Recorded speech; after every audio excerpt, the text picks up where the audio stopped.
Hey class, I just want to walk you through one of the assignments for week 11 about how economists think.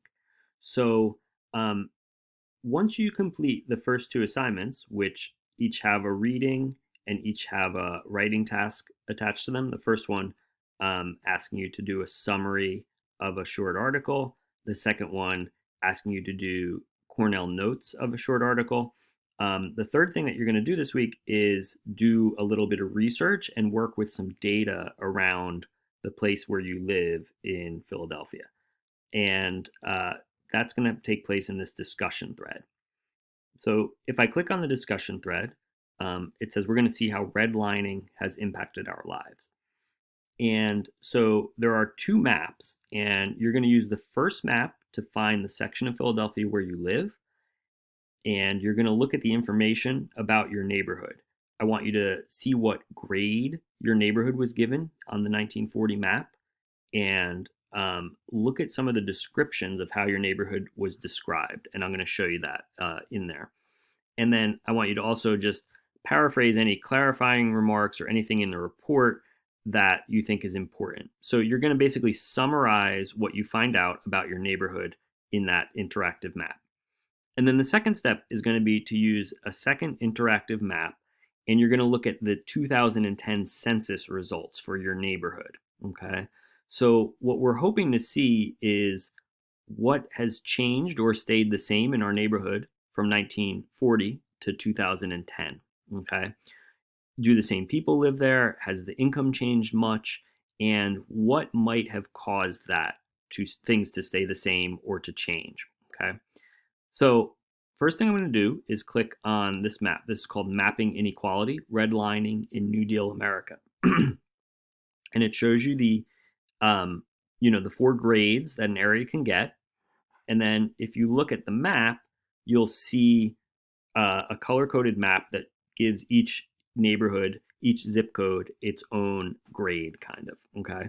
And you can zoom in on this map. So if I double click on it, I can zoom in. So I can kind of find where I live, right?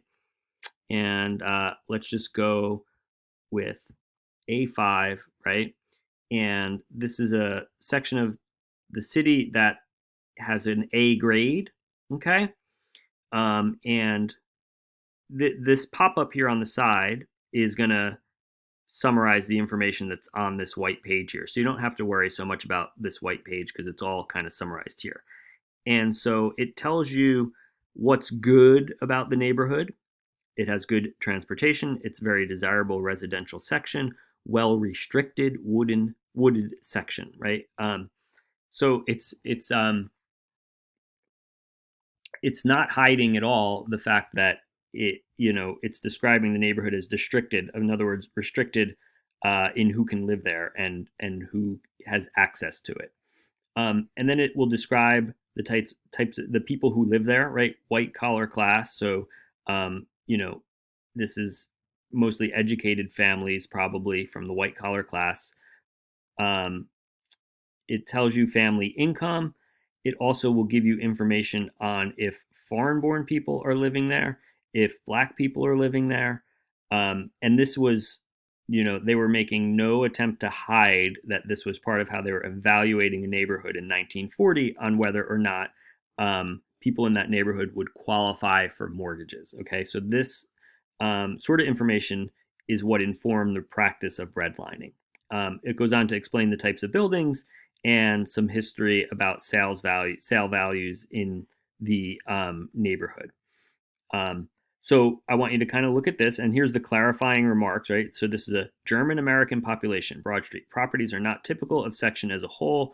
Section is very desirable, but danger of Jewish encroachment is imminent. I mean, so you know, it's amazing that this document exists. But anyway, this is the kind of information you're going to see some pretty shocking stuff in this, or maybe not shocking, but you're going to see some things that you wish you didn't in the descriptions of the neighborhoods. Okay, so scroll through all that information and summarize your neighborhood.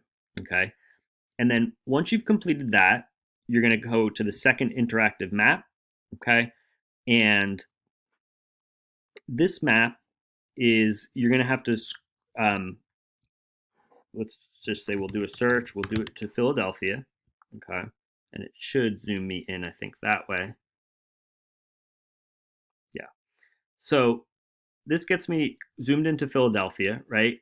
And then, I can zoom in a bit further and try and find my same neighborhood. Okay. Um, so, and what I can do is, and this one's broken down even more granularly. So it's like by block. Um, and I can look, and I can go to like the exact block where I live, right? And what I'll see is, let's just click, for example, here, right? It'll tell me down on the bottom here, right? It gives me the racial demographics of who lives in the neighborhood, or in this case, who lives on the block, right? Um, and then if I click up here, I can also get income information, okay? Um, and the income information will be for should be oftentimes, I think, beyond the block. It'll give it for the whole tract. So that will show me same thing, like who's living there still, right? And what the average income is, okay? And so I'm going to take that information, right? And I'm going to compare it to the information I found in my first map, okay? And I want to see if my neighborhood has changed in terms of who lives there and in terms of the kind of money that we're making. Now, keep in mind the 1940 money is, significantly less just because of inflation over time. So if in 1940 it says the average income was $4,000 and today it's 17,000, that doesn't necessarily mean it's gone up, right? 17,000 would still be kind of classified today as like lower income. Okay. But what we're trying to figure out is sort of what's happened over time in our neighborhood, and thinking about if redlining, if that original map had any influence on what has happened in my neighborhood since then. Okay. So that's your task. And if you have questions, let me know.